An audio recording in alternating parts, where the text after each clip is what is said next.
years, you have to get some number of units. You have to maintain your continuing education, just like a physician would, just like an accountant would, just like any other licensed professional in the state. You have to maintain continuing education.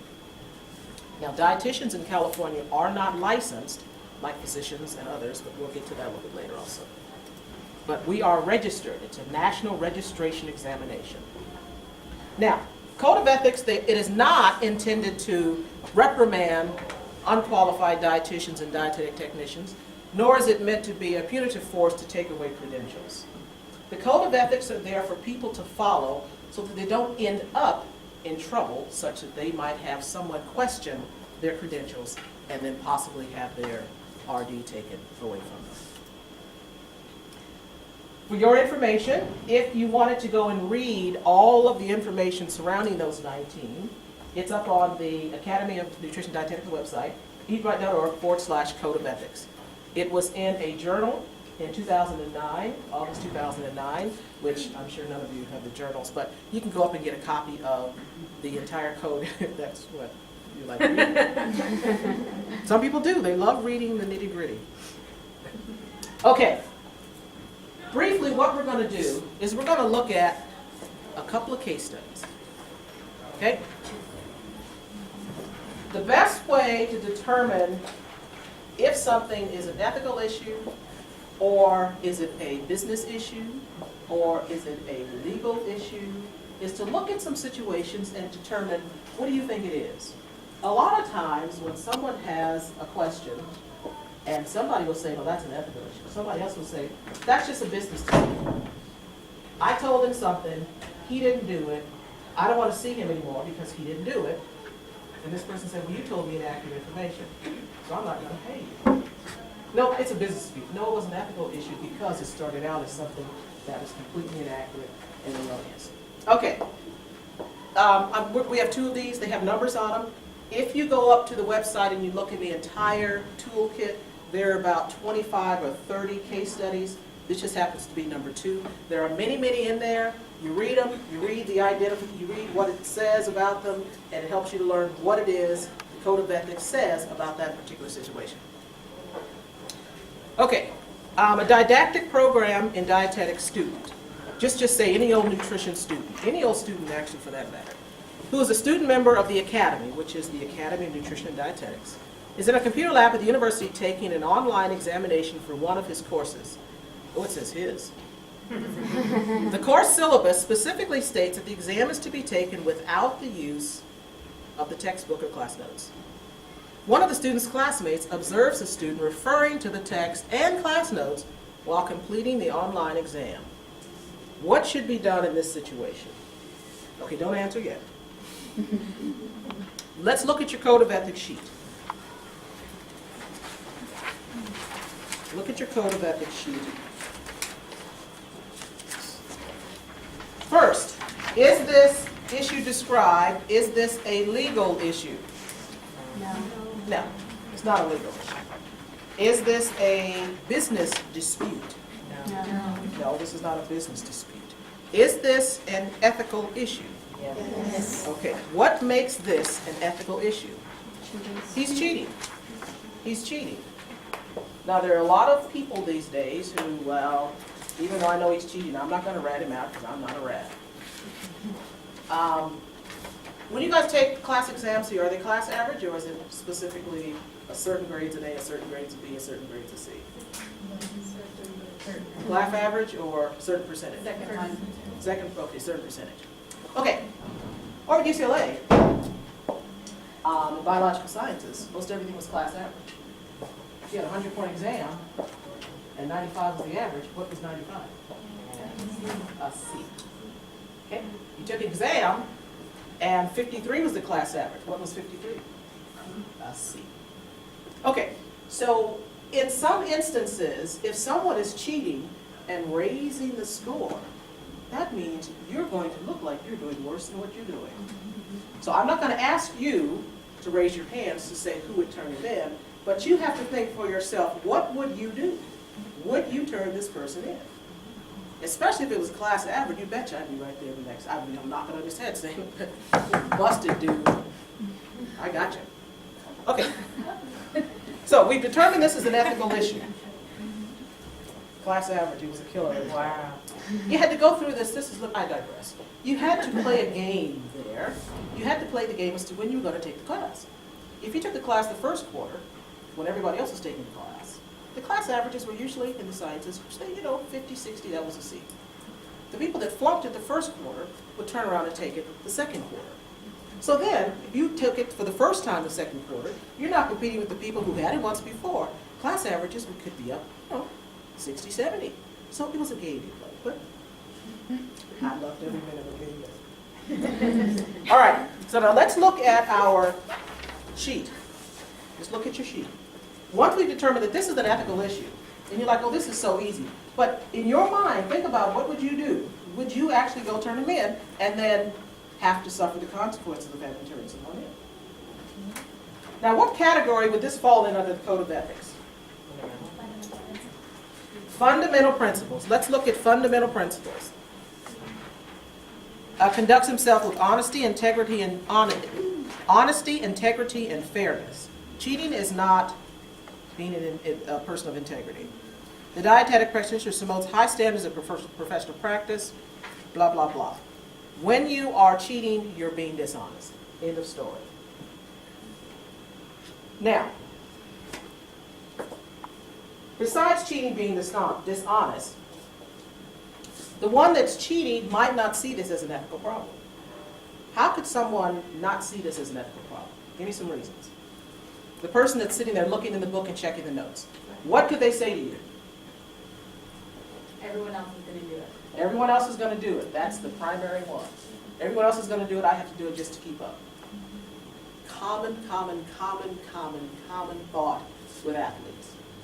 If I'm going to compete and hit that baseball very hard and get possibly drafted to the pros, I've got to have my muscles just as big as the next guy. So I'm going to do steroids just because I have to in order to compete with this guy. So that everybody else is doing it. Is that any excuse for it? No. Does that person know for a fact that everybody else is cheating? No. No, they really don't. Others could be honest. Give me some other excuses as to why they would have thought that was okay to do. Why would they let us take it on our own? Why would, if they didn't expect us to cheat, why would they give me the book? Why would they say I could use the book? Why would they do this to me? what is that? Never mind. I want to ask because you might have used that with your parents. You've got kid jaws.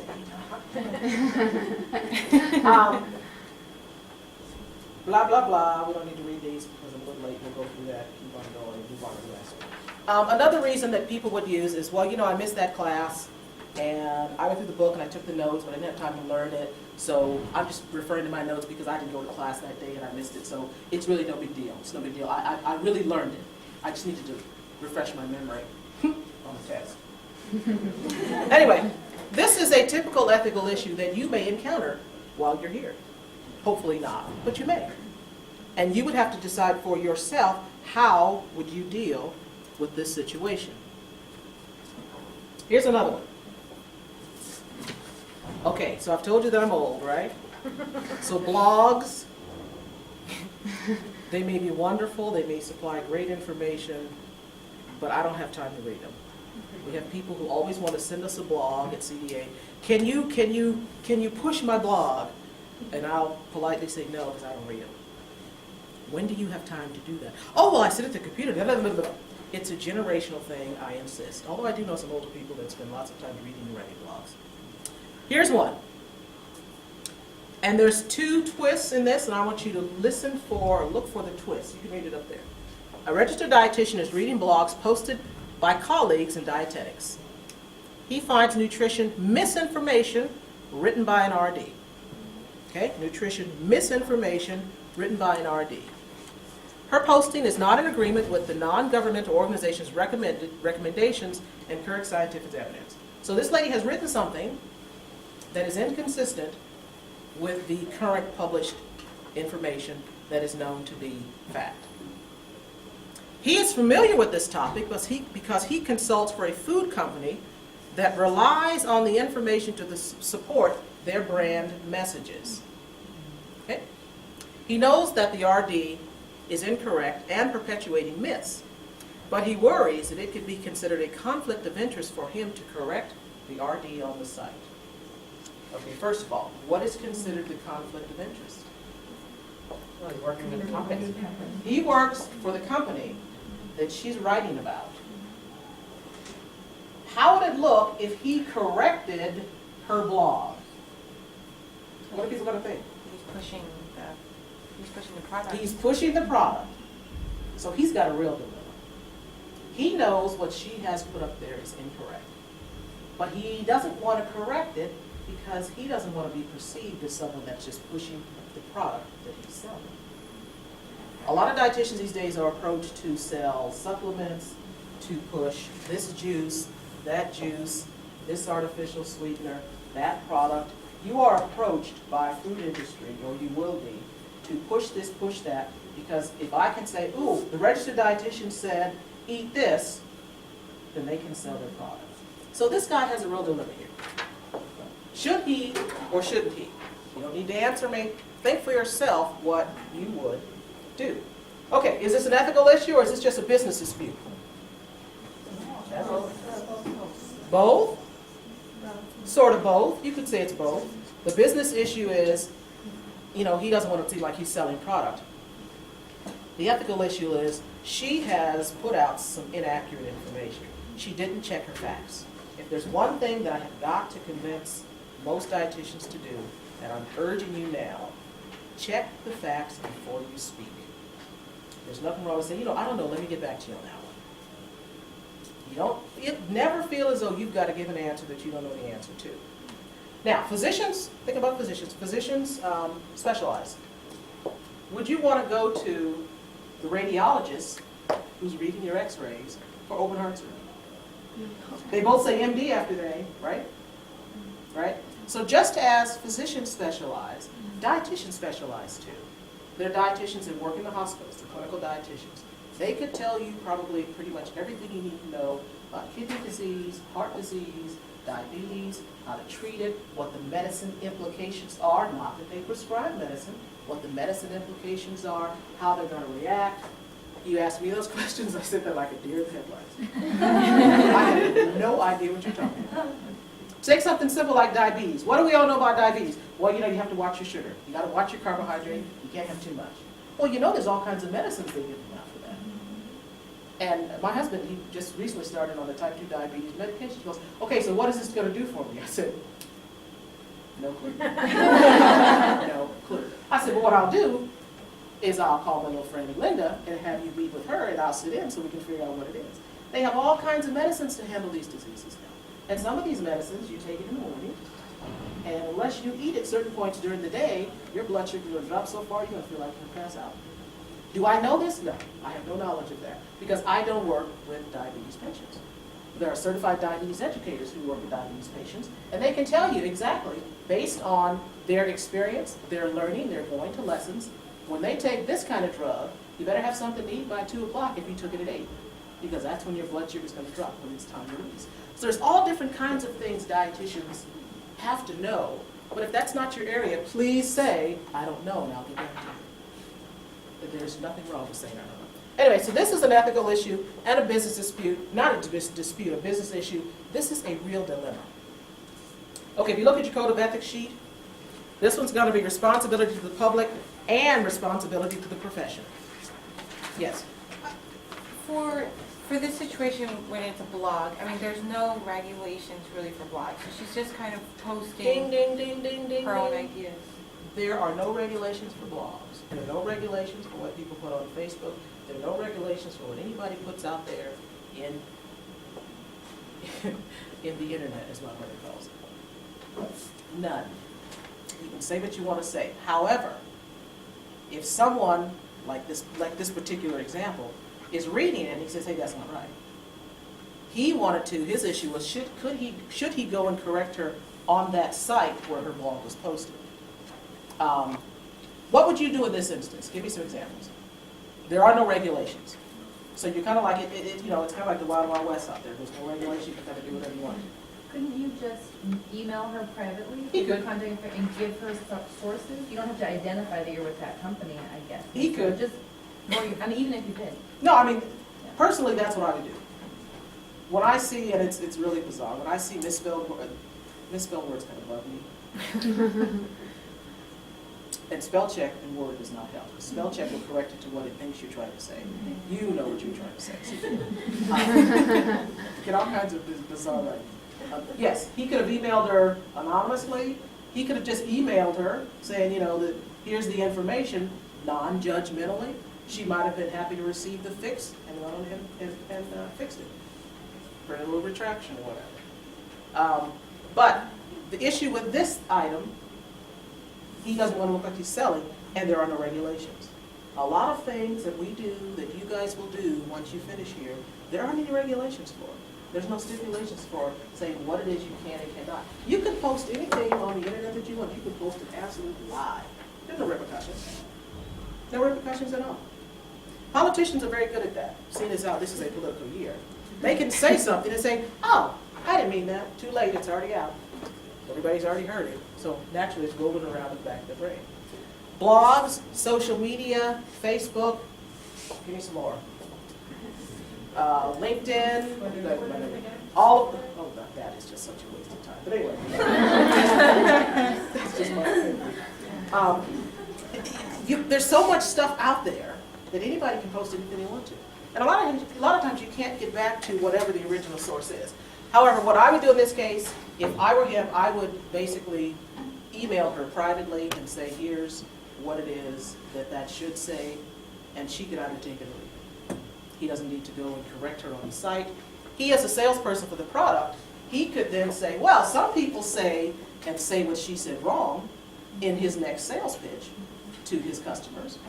He could handle it that way, but he doesn't need to go and approach her on the site. He could email her personally. Anyway, there on my sheet, which we're not going to go to because I'm late, there are all kinds of numbers on your sheet that refer to instances that would relate to this particular issue. Okay, I have one more I'm going to read you. I don't have it up on the slide. And we're not going to discuss this, but I just want you to think about it. This is where dietitians, eager to let people know what it is that food can do for you, they get themselves in a little situation. First of all, do we know what naturopathic medicine is? A naturopath, they're called ND, the doctor of naturopathy are NDs. They believe in no medicine, no synthetic medicine. They believe that the body can heal itself, and it's a system or method of treating disease that employs no surgery or synthetic drugs, or uses special diets, herbs, vitamins, and medicines. Natural medicines, they say. I don't know what those are. Now, a naturopathic health group is one that's not going to give you those standard diabetes medicines because they don't believe in those. Okay? Here's a case study. A new RD has been employed by a naturopathic medical clinic to provide diet education and therapy to the patients. Great. She knows diet therapy. People come in, they have situations. She can help them out. One of the naturopaths is requesting that she recommend a new diet regimen, advocating the use of a number of supplements to improve a person's circulation. What ailments do you have that are circulatory related? Who knows? They got a fix for it.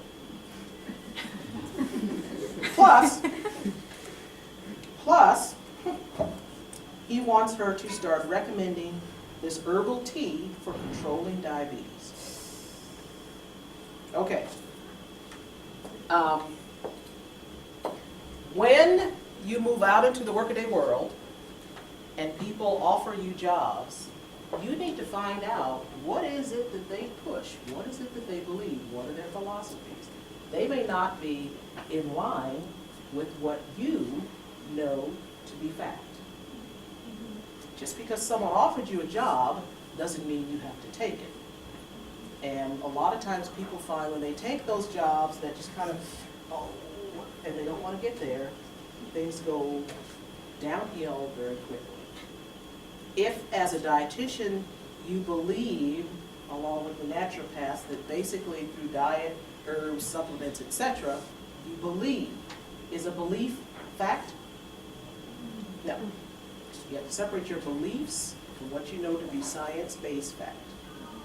You may believe that the body can heal itself, but your education teaches you that perhaps there's a need for something else some other times. There's some medicine that can help you out better. Think about high blood pressure.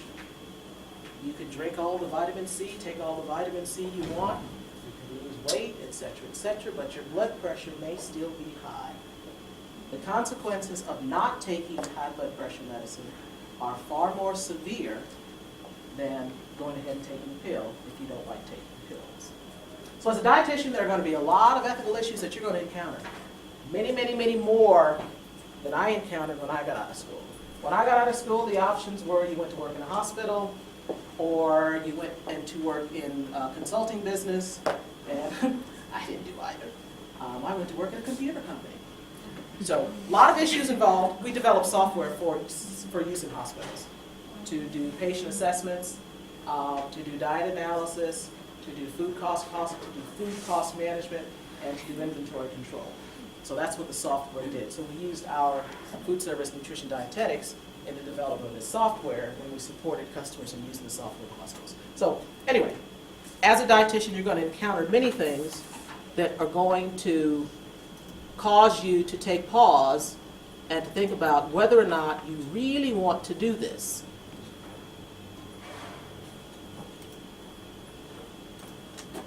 Any questions on ethics? There's a whole, if you want to go through some more case studies, go up to that website, and I can get that information to Michelle. Go up to that website. There's a whole bunch of case studies. You can look at them, and you can just sit there and go, oh, really? I never thought of that. In between studying and all, you know. Once you get out of school, there's a lot of things you can do.